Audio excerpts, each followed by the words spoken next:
It's a real pleasure to welcome Pam Buchanan to the Caring CEO. Welcome, Pam. Hi, great to be here. Thank you for having me. My pleasure. What does care in the workplace mean to you, Pam? Care in the workplace really represents true relationships, developing relationships with, your colleagues, your managers, and really developing a relationship with the corporate culture and Mm. the products and the services that you are representing. So it represents relationships at a deep level and respect, amongst each other towards a common goal. Absolutely. We've had a brief chat before we came on air, and I was just commenting that I was previously a recruiter for a long time and always interested in people's careers. And would you mind giving our attendees a quick overview of your career to date? Because it is quite compelling in many ways. Yes, no, thank you. I started out in the 80s, and obviously that seems like ancient times now. Graduated college and went right into the workplace. And I started in finance. And, a new item, if you will, or product was mutual funds. So asset management.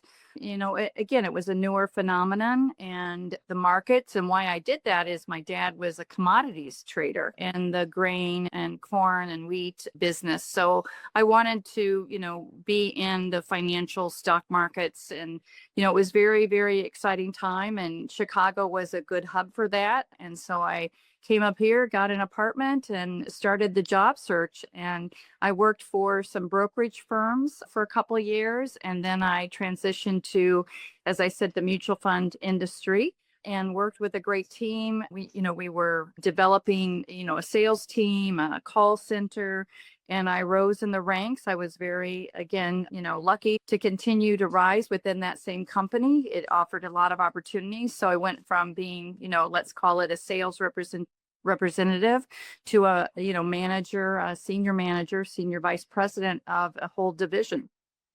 And, that is going back a little while. And I suspect there weren't a lot of women progressing the way that you did. Would that be a fair comment? Yeah, that would be a fair comment. I never felt, I looked at everyone as equal. And even if, let's say that there wasn't true equality at that time, we were in a newer industry. So you're all building towards the same goal, which is educating people on the products that you're representing. But also in sales, it kind of does even the landscape. You're just as good as the sales that you bring in, right? Yeah. So whether it is male, female, old, Yep. younger, you're really judged on, okay, are you bringing in your sales quota? So I think from that perspective, I picked a great career to be looked Yeah. on for your accomplishments, not the gender. And then again, because I worked very, very hard. And I think maybe as a woman, you overdo and work that much harder to keep up, and succeed in a very competitive industry. So I was successful with that, and again ran a division that targeted or worked with banks and financial entities, and again very successful, ran a team with different personalities, and there in itself is a problem. So progressing from, just an individual team member to managing that team had, its differences and skill sets that you had to learn and Absolutely. represent. So, yes. And I'm sure there was lots of hard work, but is there anything else that, you think, just on looking at people around you, that you were doing different that enabled that progression? I think it was respecting my teammates and being open to learning, right? So again, we were in a learning environment where we all learned from each other. So again, giving each of your teammates the respect and not looking at them as, let's call it, competition, right? We're all in the same boat, rowing towards the same destination. Let's all work together, even though, of course, there's always some, healthy competition in there. But at the end of the day, we're one team. And I think I had incredible bosses that gave each of the team members opportunities, right? I think it does start at the top where, again, the leader respects the team and the individuals within that team and doesn't point out or, comment on others' flaws, but encourages you to grow, at your capabilities. And, I learned back then, and we can talk about this a little later, it relates to what I'm doing, but, you put your worst salesperson, let's say you do have a salesperson that's struggling, and you put them with the top salesperson. What would you expect? That person would be pulled up a little bit, working and learning, but the opposite is true. The opposite is true because the negative molecule is heavier than the positive. So you have to, again, work that much harder to not be pulled down by that negativity.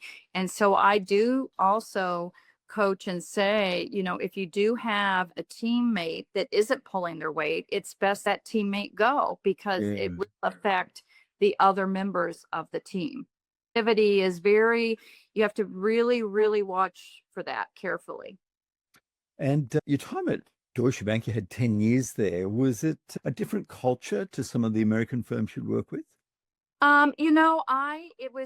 It was an American firm that got acquired many times. So it was a mutual fund insurance company, actually, and it got at the end of the day acquired by Deutsche Bank. So I was a little bit removed from that and really worked with the American side of Deutsche Bank. So I wasn't as ingrained in that international culture, if you will, because I was focused on our American clients and American banks and financial institutions. And then the transition to Nasdaq, and you were there for 15 years. Were you managing director the whole time or part of that time? Yes, I was managing director the whole time. So I had really basically one role, and that was to develop relationships with companies that were starting out and looking to possibly go public. So in that, you build out a whole subculture of support, meaning the banks involved, the lawyers involved, the accountants involved. So you become a team of support for that founder, CEO company that is taking their company public. It's an intense time. And, having that team that you don't necessarily, again, it's not like they work with you day by day, but you really are a team within a team, if you will, for that company, working together to, take a company public. And it must have been a time of incredible growth. You look at, some of the big firms that have come on during that period from 2005 to 2020. And I see that, in that role, you come across people like Mark Zuckerberg and Elon Musk who were wanting to launch their businesses. Yes, absolutely. I think when you're at the beginning of a company, it gives you different insight into how hard it is and what it takes to really build a company from scratch. We can all look at the Googles, the LinkedIns, the Facebooks, the Teslas as big major corporations now, but they weren't that when I worked with them. So the hard work and effort that was put in to build a company.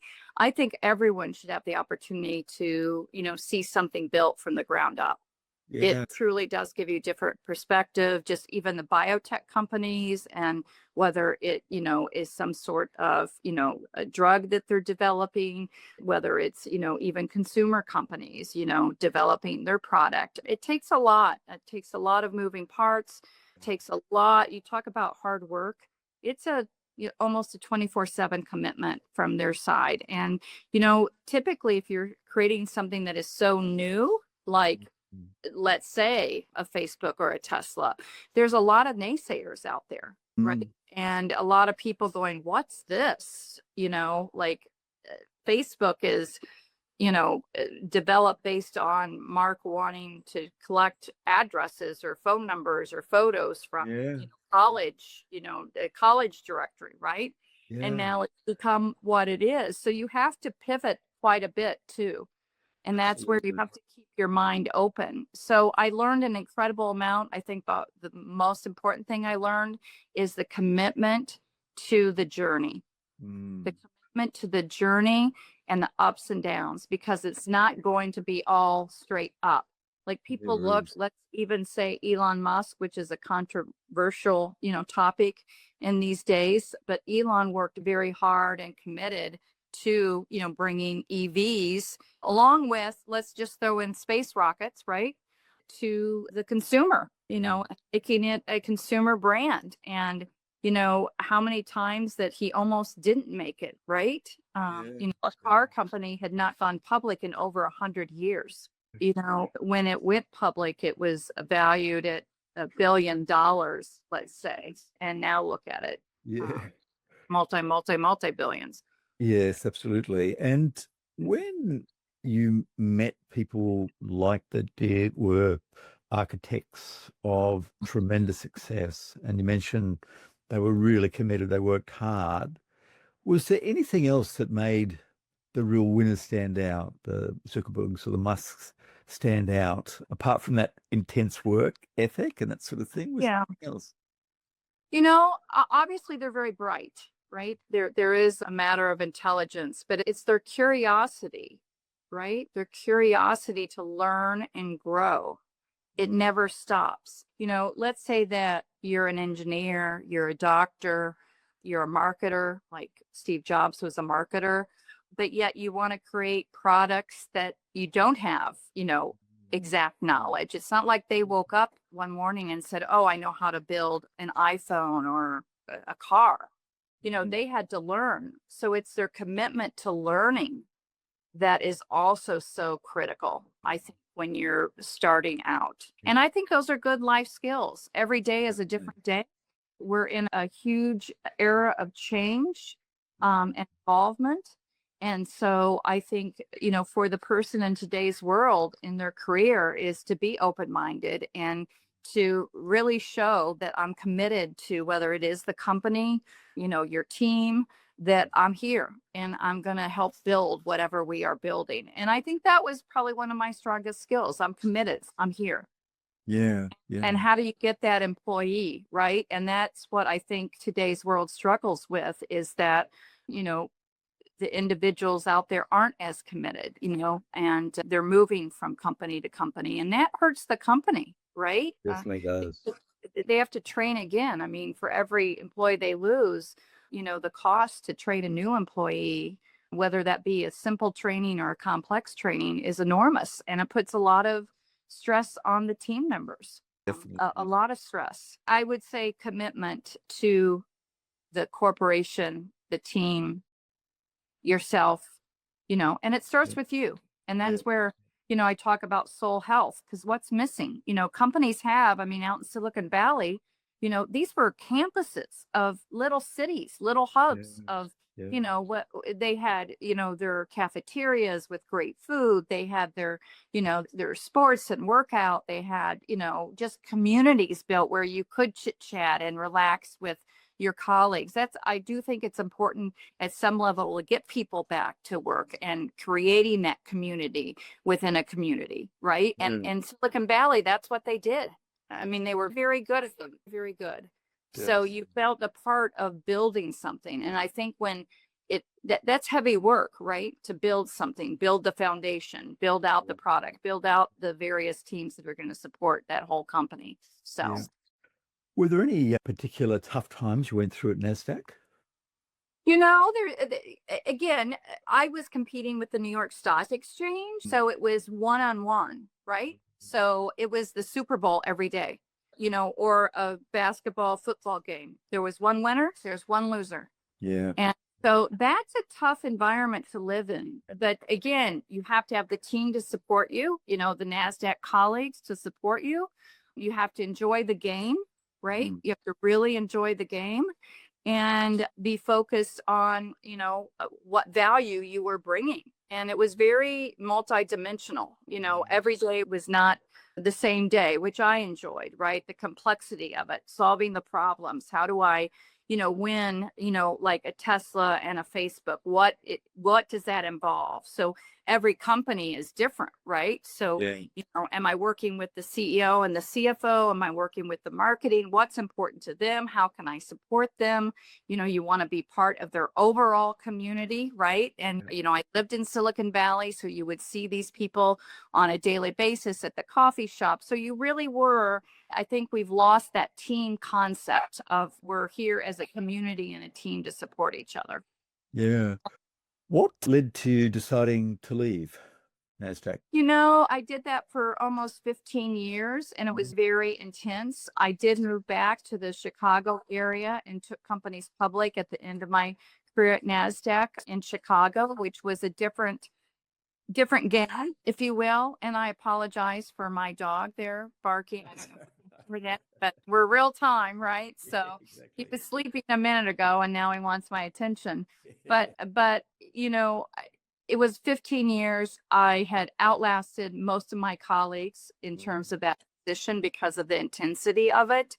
And I wanted to move on. It was time in my career to move on and do something a little bit different. It was just that I don't want to say I was worn out. I was worn out. You get to a point and you have to recognize, wow, the passion has left. The game has changed a little bit. I want to do something else with the time I have left. And, I've seen a lot that other people may not have seen. So I created a company that focuses on, working with companies that are creating cultures that are so important to support the growth and success of their own companies. Definitely. And I want to get into that in some detail, but just before we leave the NASDAQ, did you have any overlap with Bernie Madoff when he was chairman of NASDAQ? No, that was a little before my time. That was in the 70s. So he did help create the NASDAQ trading systems, if you will. So he was also a smart guy, but that's where, the checks and balances need to be in place, right? Yeah. For someone that can go a little off track. No, I have to say, No worries. And so from NASDAQ, I guess to a more traditional role, Everly James, that was 3 years. What sort of business was that? so say that again. What was that? What sort of business was Everly James? Oh, what business? So that was more of a retail business. And what I wanted to do was bring more meaning to the products that you purchase.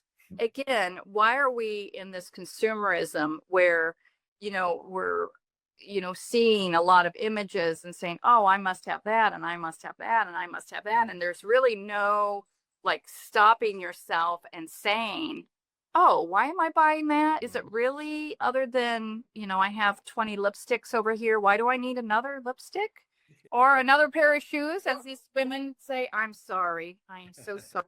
So Everly James is a products company that I put together products and blogs on why you should be buying through your senses, and it's a sensory experience, like what the smell, the textures, from your clothes to your bath products to your, furniture.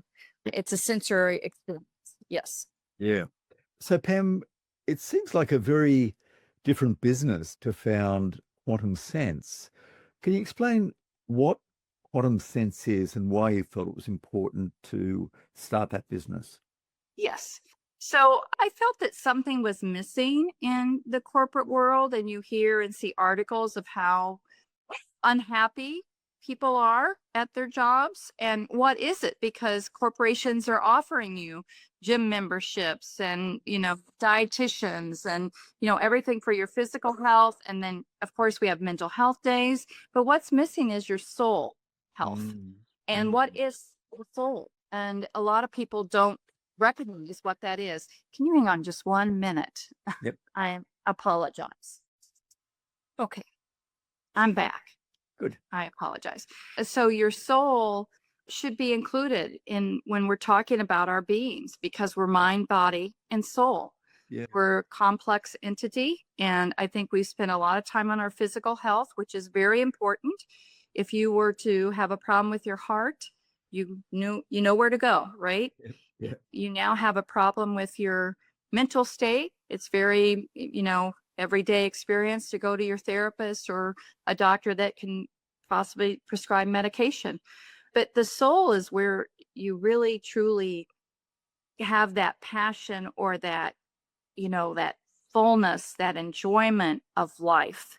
Mm, And so why aren't we talking about that more? yeah. Why aren't we talking about the soul? And what I found is that people equate it to religion.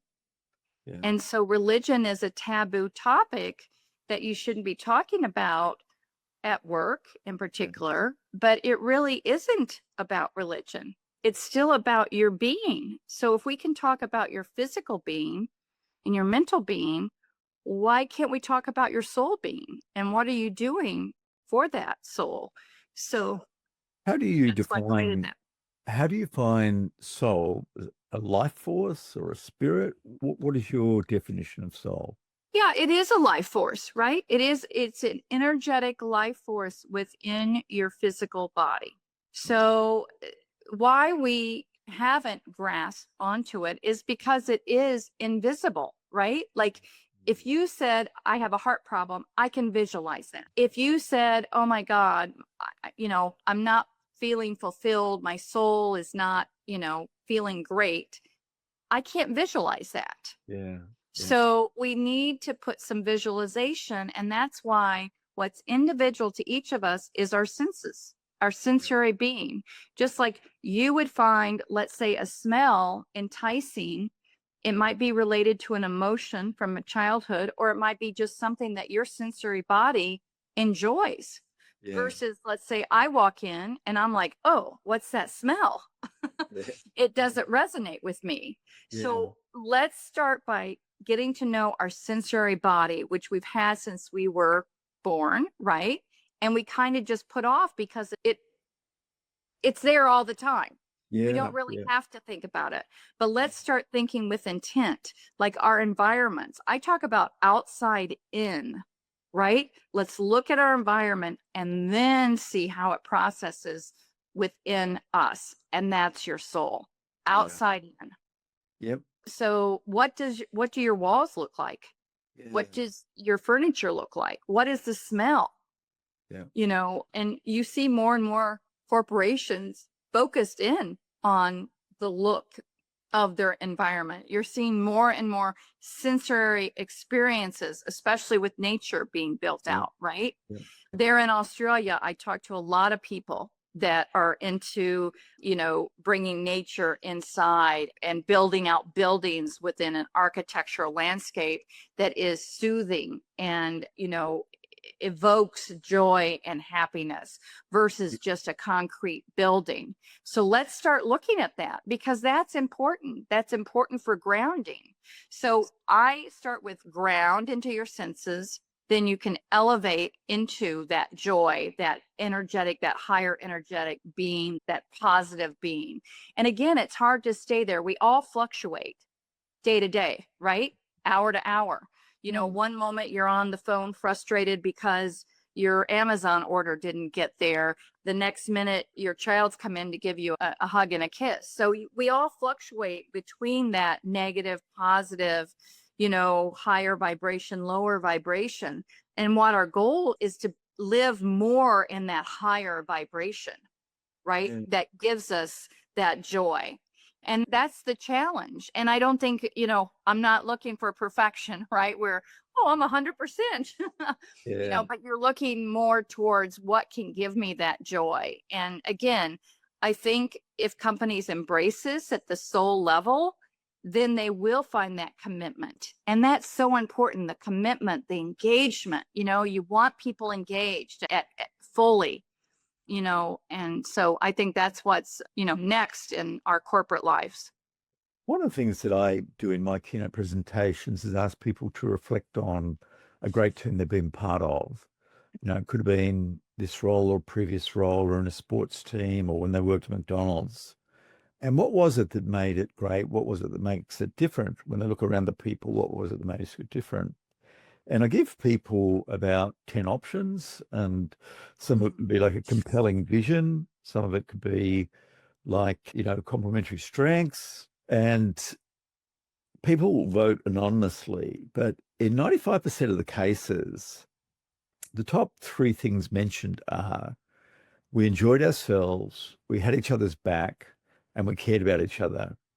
And when people discuss that, because they often have them discuss it amongst themselves, what was made it different. And you do see the energy in the room lift when people reflect on that great team. And I think that is a big missing element. There's a lot of loneliness in work at the moment. There's a lot of Yes. disconnection. There's a lot of instability and uncertainty. And, you know, uncertainty is probably the greatest stressor of people at the moment because it is quite profound and unrelenting. What can companies do to lessen that angst around uncertainty and mercurial change and almost a loss of the personal touch? Yes, absolutely. Yeah.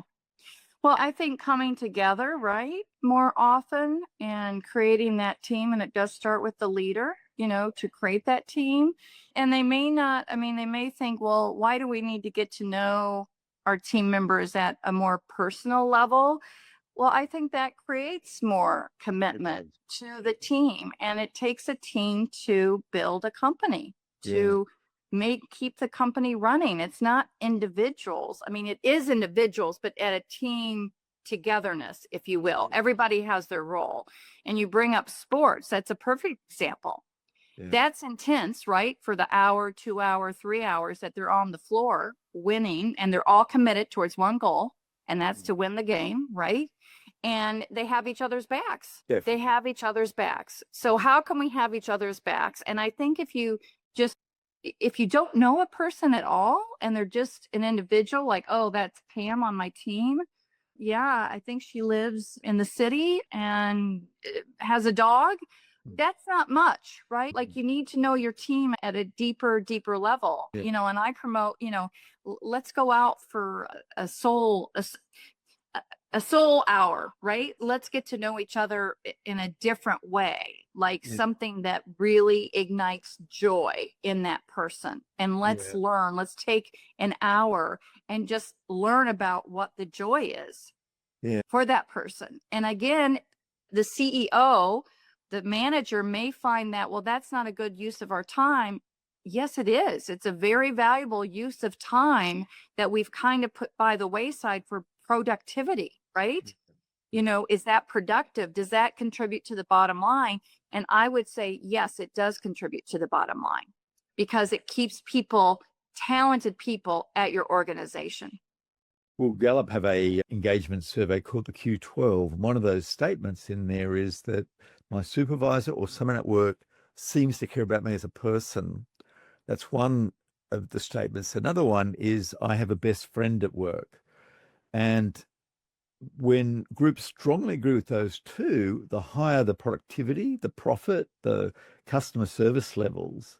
And, there is really tangible evidence that shows that having a collective culture where people do have each other's back, they can enjoy working together, it does have productivity benefits and also innovation benefits. The most innovative teams have high psychological safety, and that's where they're free to be their authentic self. It's where they don't feel afraid to make suggestions. They know that they won't be shot down, challenging ideas. And, they are critical success factors now, but there seems to be, in some ways people understand they're trying to do something about it, but the other ways, it suddenly becomes very process oriented and KPIs and profitability and all this sort of stuff. I was just going to mention KPIs because that does take the personal part out of it, right? It does. And everyone's gone on the KPI bandwagon. And maybe it can show numbers, but it's showing numbers because you don't know the person. Yeah. You don't know. Well, I know Pam is out there working day and night and day.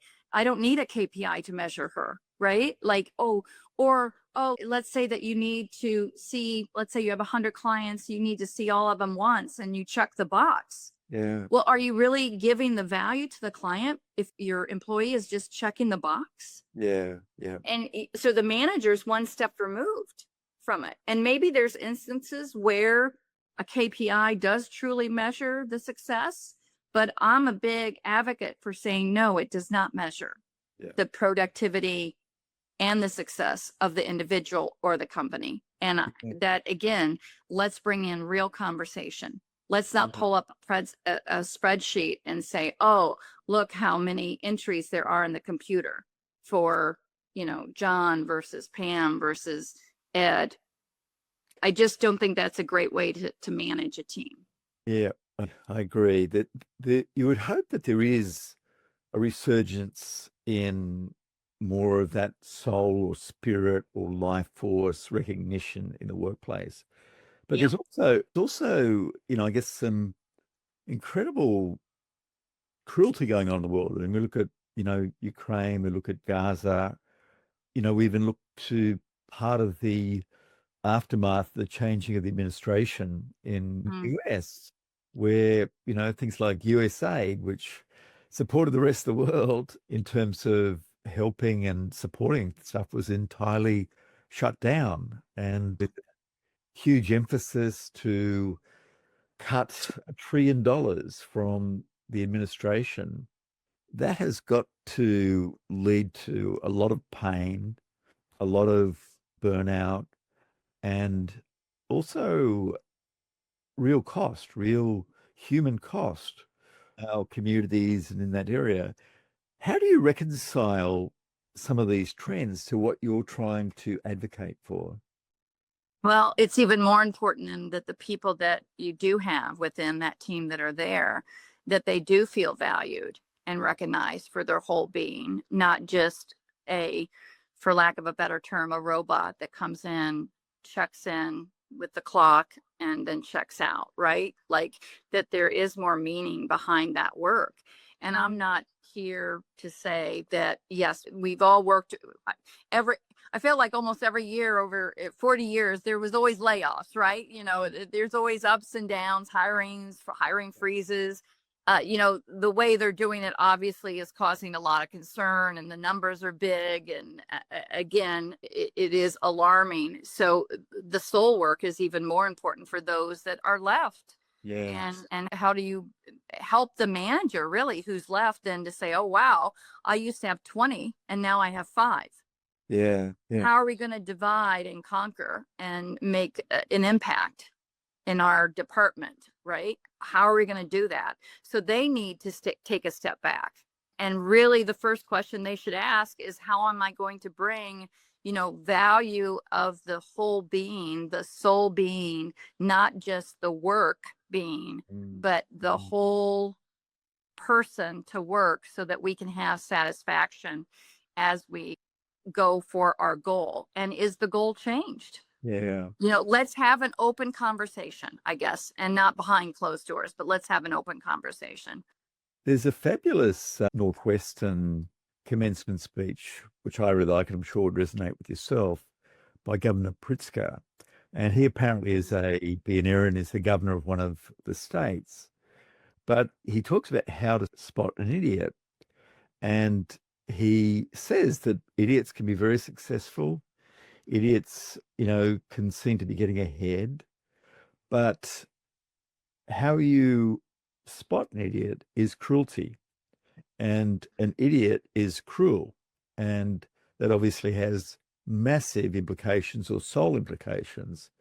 But by the same token, he says kindness is intelligence. It's a kindness intelligence which will really win out. So we've got these really dichotomous approaches and philosophies. And I guess we often do go on a swing, don't we? We oscillate to one style, and then it's found not to work, and it swings back savagely to the other style, and then it comes back again. And I guess that's the cycles of life. And, that is part of being human and part of being in the world. But for all those people that are experiencing, these very dramatic layoffs at the moment, what advice would you give to them in terms of restoring their soul, restoring their spirit? I would give them advice and saying, tell yourself it's you brought value. It's something that's happening outside of yourself. You did not contribute to that.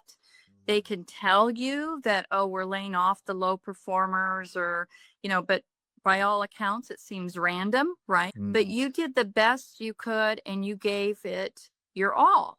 Yeah. Or you could ask yourself, geez, was I slacking off there a little bit? And maybe I didn't have joy. Why didn't I have that joy? Was it the job itself? Was it my manager? Was it my teammates? So it's really time to self evaluate, but also give yourself moments of joy, because Mm. really in life, that's all we have. And moments change Yeah. as they just experience, a layoff or being fired or being let go. And you do, it is one of the more jarring things that happen in life. But surround yourself with your support team, your friends, your family. Surround yourself with that. Take yourself out of that instant of being laid off. And again, give yourself some time, right? Yeah. You don't put pressure on, oh my God, I got to immediately go and get another job, et cetera, et cetera. But give yourself some time and pause. So I would say, surround yourself with support, loving support, and pause. Yeah. That's very important. And then start asking yourself the question, what really brings me the joy in my life? How does that look? What industries does that look like? What types of people do I want to be around? And intentionally then start looking for a job. So Yeah. you bring up Governor Pritzker. I know him. So that's very interesting that you brought him up. He's a great guy and very kind. And I'm actually here in Illinois, in Chicago. So I've interacted with him quite a bit.